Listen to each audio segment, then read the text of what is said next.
The previous episode mainly discussed the upright walking of humans, a cruel process forced by changes in the natural environment.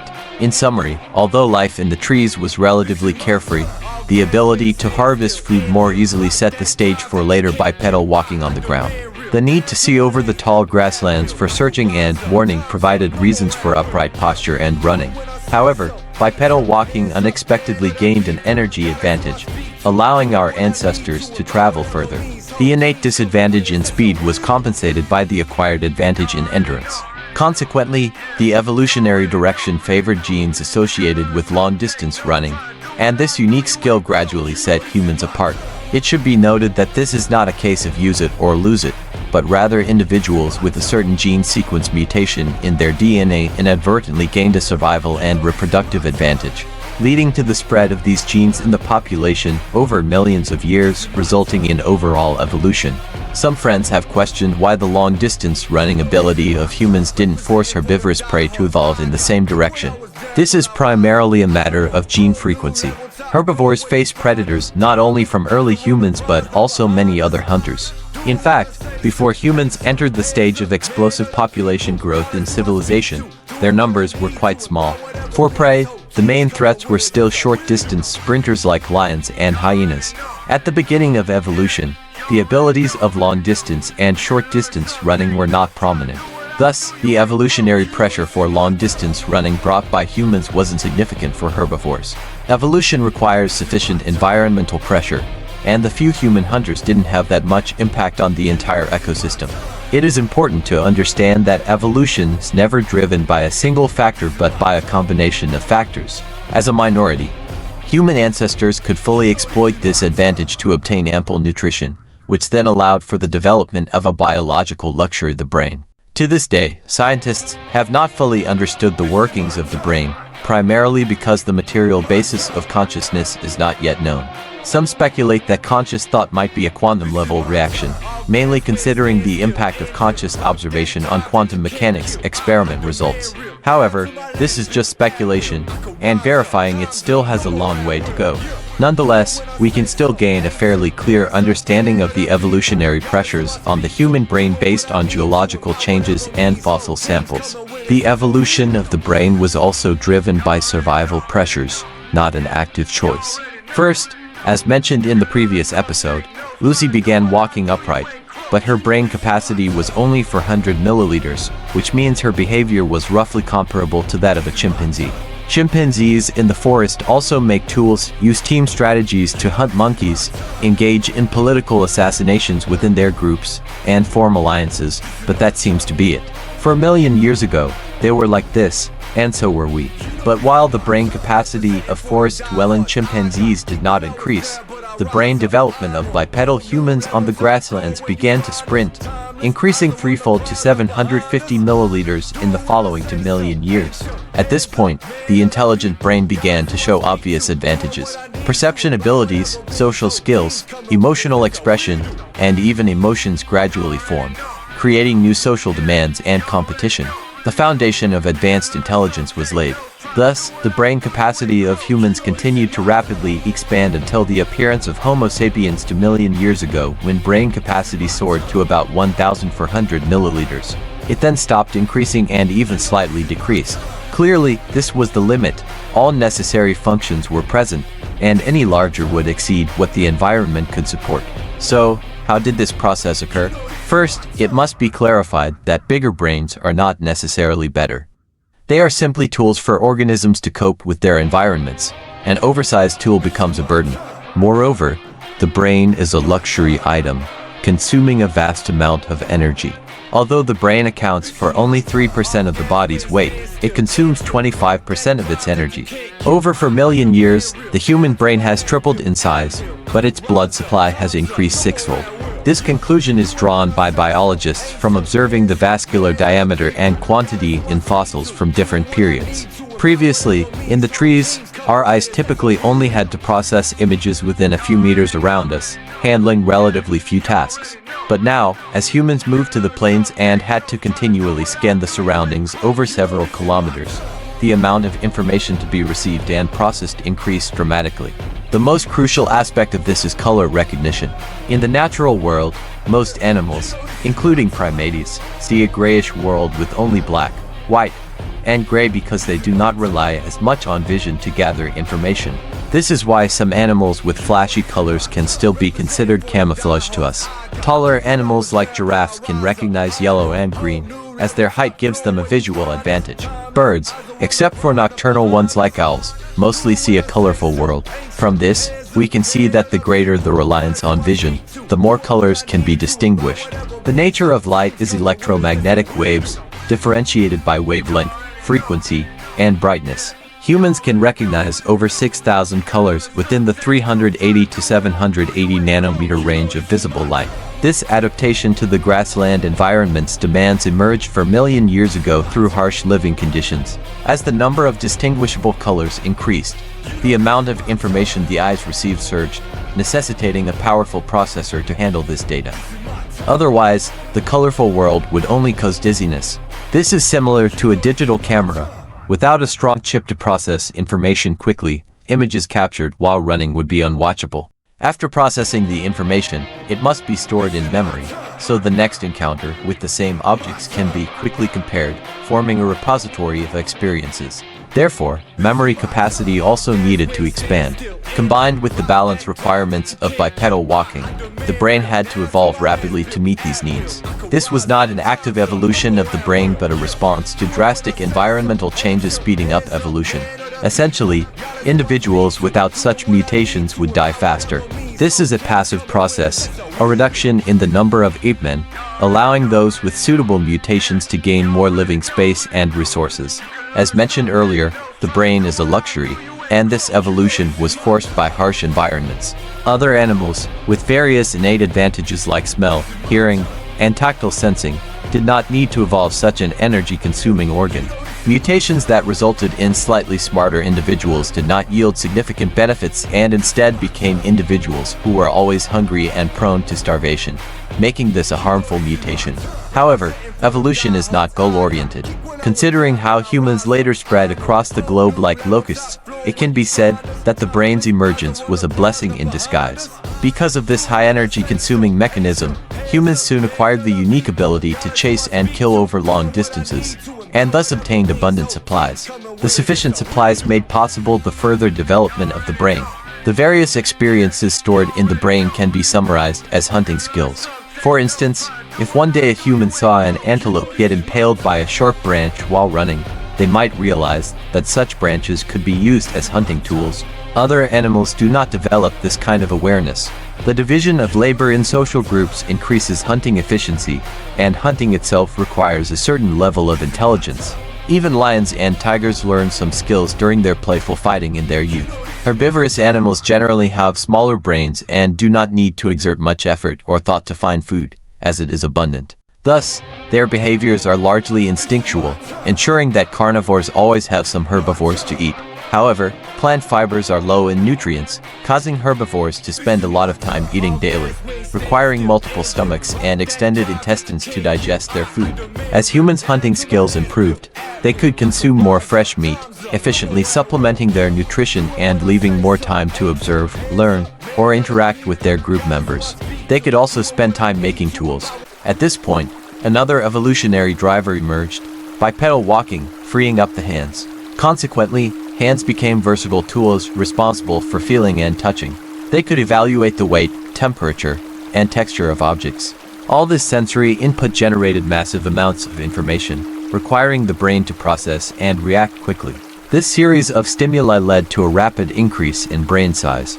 In summary, the root causes of brain changes and bipedalism are: increased information was a pressure, and improved nutrition was the material basis. This is the first half of human brain evolution, a result of various complex events rather than a single influence, and certainly not guided by any mysterious force but rather a completely natural process. After brain capacity exceeded 750 milliliters, enhanced brain function became the main direction of human evolution. More sensitive perception and cognitive abilities provided greater advantages. Therefore, many other body structures began to change to accommodate the brain. The head became rounder, the intestines shortened, The face shrank to reduce neck strain, and the neck became longer, more flexible, and complex, allowing faster head turns to gather information.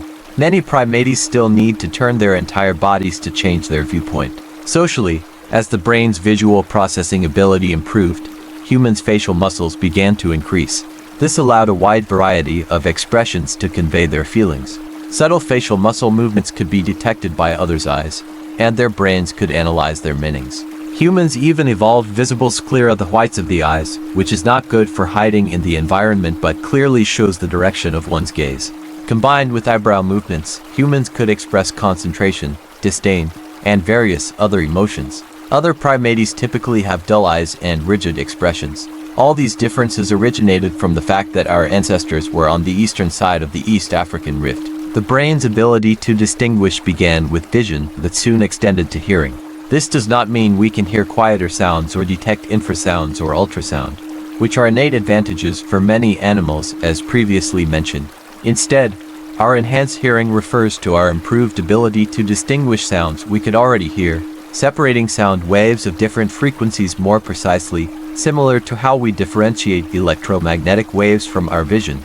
This ability allowed us to understand the various sounds we made, which essentially meant complex language and emotions. Further brain evolution brought about happiness and joy, providing positive feedback for actions beneficial to our survival and reproduction. For instance, dopamine is released to encourage conscious attempts. Anger is an intense response of the brain to specific stimuli, often accompanied by shouting and fighting to alter the external environment. Fear, on the other hand, is usually triggered by situations that are highly unfavorable and unchangeable, prompting immediate avoidance. These are experiences stored in the brain's memory, forming solidified emotions that enable rapid responses to environmental changes. To elaborate on the topic of aesthetics, many comments last episode suggested that humans lost their body hair because smooth skin aligns with human beauty standards. However, I want to emphasize that this is a reversal of cause and effect. Aesthetics are still determined by genetics. We are attracted to certain body types because they are more conducive to successful reproduction. If you are not attracted to such body types, the likelihood of your offspring being born and surviving decreases, and the genes determining your unique aesthetic preferences will be eliminated. The same applies to body hair. Humans with body hair were not well suited for running in Africa. If you preferred a hairy partner, they might frequently overheat and die, and if you did not want a hairless partner, your genes would essentially go extinct. If body hair were more advantageous for survival, human aesthetics would have followed suit. Biologists have also generally found that animals with social attributes have faster brain evolution than solitary animals. Complex social activities greatly increase information flow, making humans more reliant on intelligence. Unlike the mechanical cooperation of ants and bees, human cooperation is mostly driven by individual self-interests, filled with deceit and intrigue. This, however, has driven institutional development and social progress. Humans can continually change cooperation methods and improve productivity, all of which require a powerful brain to design and strive for such systems. The mutations of the brain can actually be explained at the DNA level. Over millions of years, many mutations have occurred in the brain. One decisive mutation is related to cancer. Humans lost a regulatory gene during evolution. This gene regulated a nearby tumor suppressor gene, which inhibits cancer by effectively controlling cell division and growth. The loss of the neural regulatory gene altered the activity of the tumor suppressor gene, reducing its ability to control cancer, leading to a rapid increase in neuron proliferation, akin to a throttle being opened wider. This also explains why, in modern humans, most organs and body tissues stop developing after adulthood, but neurons do not. As long as the brain is continually used, new neurons will continue to be generated, and neural connections will keep forming due to new external stimuli. The fact proves that the brain is highly plastic. Regardless of age, repeated practice can enhance certain abilities, which is the source of human potential. So the motivational saying that it's never too late to start is actually based on biology. This might be a form of controlled brain cancer since the rapid growth of brain cells and their relentless proliferation lead to increased energy consumption, which could be a lethal mutation for many animals. Of course, this is not the only mutation that determined the development of the human brain. There are also scattered pieces of evidence indicating the brain's development logic. About 40,000 years ago, a mutation related to brain phospholipids occurred, coinciding with the emergence of human art and music. At the same time, humans began to make tools extensively, leading to the Neolithic period. A mutation 10,000 years ago coincided with the development of agriculture and cities. Genetic changes are merely the result, while the cause is still the pressure of the natural environment selecting these mutations. Now it seems that many animals face the balance between nutrition and intelligence. Only humans, due to innate disadvantages and harsh environments, took a different path, bearing the risk of high energy consumption. However, the outcome is beneficial, with the advantages of an enlarged brain outweighing the drawbacks. The brain is not necessarily better if it is larger.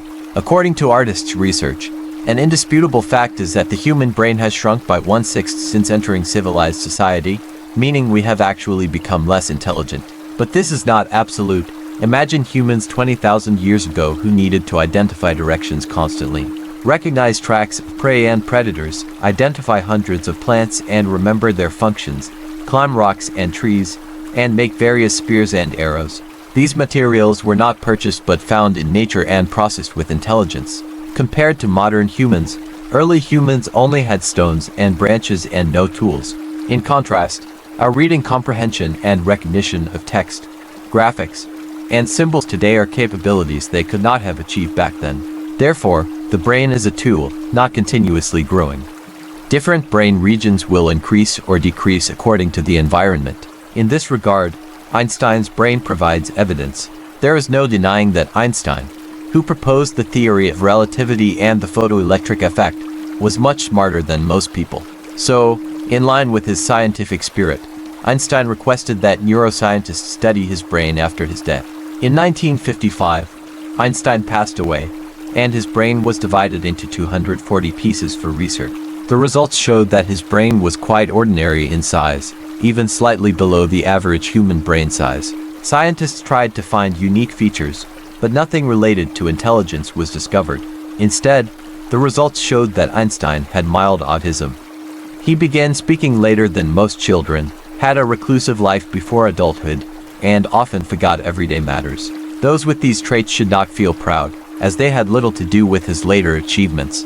Working at the patent office constantly exposed him to clocks and timers. The development of the railway system created a need for synchronized time across distant locations, driving related inventions. This led Einstein to frequently think about time and space, a thought process enhanced by his curiosity about science and exposure to Lorentz transformations.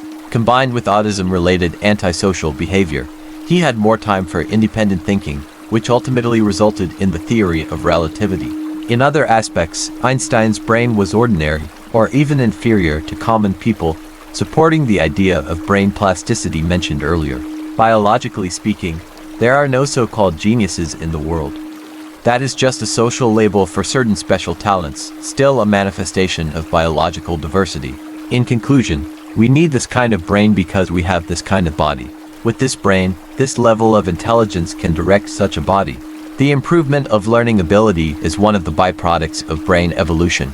This byproduct has put humanity on an accelerated path of evolutionary development, bringing about more profound changes in a very unique way, especially the walking upright and brain enlargement dilemma. This deadly disadvantage has ironically guided us to civilization through a peculiar route. Although this might not have been the original intention of brain evolution, natural selection has once again demonstrated the marvels of creation through bizarre connections. That's all for this episode. In the next episode, we will discuss why animals have mating seasons, but humans can have sex anytime. If you like our content, please subscribe to our channel for more exciting content.